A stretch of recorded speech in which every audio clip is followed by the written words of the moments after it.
সুস্মিতা কিন্তু তার কথার ভিত্তিতেই তার কথার কিন্তু 2 নাম্বার প্রমাণ হয়েছে। আপনারা একটু খেয়াল করেন। পয়েন্ট নাম্বার 1, সুস্মিতা প্রথমে এসে বলল যে তার স্বামীর সাথে তাকে কোথাও যেতে দিত না, কখনো কোনোদিনও তার স্বামীর সাথে তাকে একা কখনো বের হতে দেয়নি, যেতে দেয়নি, এবং হানিমুনেও তার শাশুড়ি তার সাথে গিয়েছিল। কিন্তু এই ছবি দুটো খেয়াল করেন, দুই পাশে আমি দুটো ছবি দিয়ে দিলাম, এই দুটো খেয়াল করে দেখলে বুঝতে পারবেন যে অত্যন্ত সুন্দর সেজে গুজে তার হাজবেন্ডের সাথে, পলাশ সাহার সাথে তারা কিন্তু 2টা প্রোগ্রামে গিয়েছিলেন 2 দিন, এবং তাছাড়াও গিয়েছিলেন সেটা জানতে পেরেছি। এই 2টা প্রমাণ আছে বলে আপনাদের কাছে সেটা শো করলাম। দেখুন তাহলে তাহলে তার এই কথাটি কিন্তু মিথ্যা কথা যে তাকে কোথাও যেতে দিত না, ইভেন হানিমুনে পর্যন্ত গিয়েছিল। তাহলে যদি হানিমুনে পর্যন্ত যেয়ে থাকে তাহলে এই যে 2টা দাওয়াতে কিন্তু তারা গিয়েছে, এবং তাছাড়াও তারা অনেক জায়গায় ঘুরতে গিয়েছে, বেড়াতে গিয়েছে, সে প্রমাণ আমার কাছে আছে। পয়েন্ট নাম্বার 2, সেটা হচ্ছে যে সুস্মিতা বলেছে যে তার শাশুড়ি তাকে তার হাজবেন্ডের সাথে থাকতে দিতে চাইতেন না। কত নোংরা একটা অভিযোগ, চিন্তা করেন এটা আসলে কতটুকু সত্য।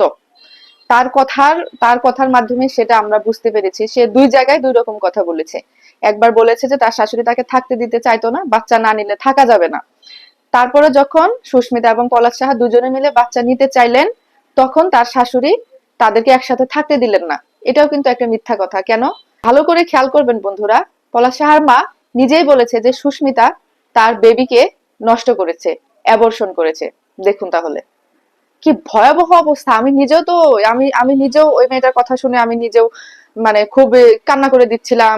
মানে খুবই মানে সিম্পেথি যেটা, সেটা যে এত অল্প বয়সে একটা মেয়ে, হ্যাঁ ঠিক আছে অল্প বয়সী মেয়ে, কিন্তু তার কথাতে এরকম 2 নাম্বারের প্রমাণ হচ্ছে, তার কথাতেই কিন্তু অনেক কিছু বের হয়ে আসছে আসলে।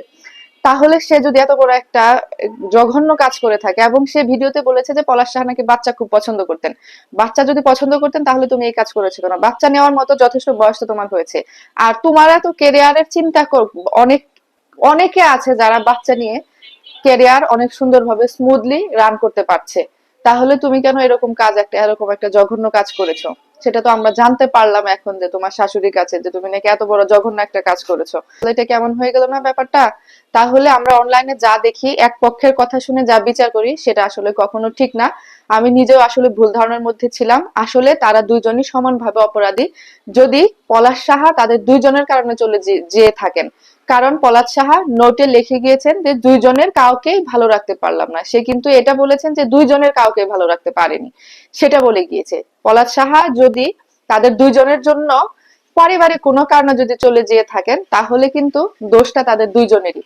আর যদি পারিবারিক কোনো না থাকে, অন্য কোনো পরিকল্পিত কোনো ঘটনা হয়ে থাকে, কারণ এখন আবার অনেক কিছু বের হয়ে আসছে, অনেক কিছু প্রমাণ পাওয়া যাচ্ছে, এটা যদি পরিকল্পিত কিছু হয়ে থাকে তাহলে এটা সত্যি খুবই দুঃখজনক। আমরা সেটা তদন্ত চাই এবং সঠিক বিচার চাই, এবং আমাদের বাংলাদেশের জনগণ এই ঘটনাটাকে যেভাবে নিয়েছে, আমরা চাই যে সবার সম্মুখে এই ঘটনাটার সুষ্ঠু তদন্ত এবং এর প্রকৃত কারণ সত্য উদ্ঘাটন হোক। সেটা আমরা চাই, সত্য বিচার হোক, সেটাই আমরা জানতে চাই, সেটাই আমরা সবসময় জানতে চাচ্ছি, কারণ মানুষ খুবই এটা নিয়ে আগ্রহী।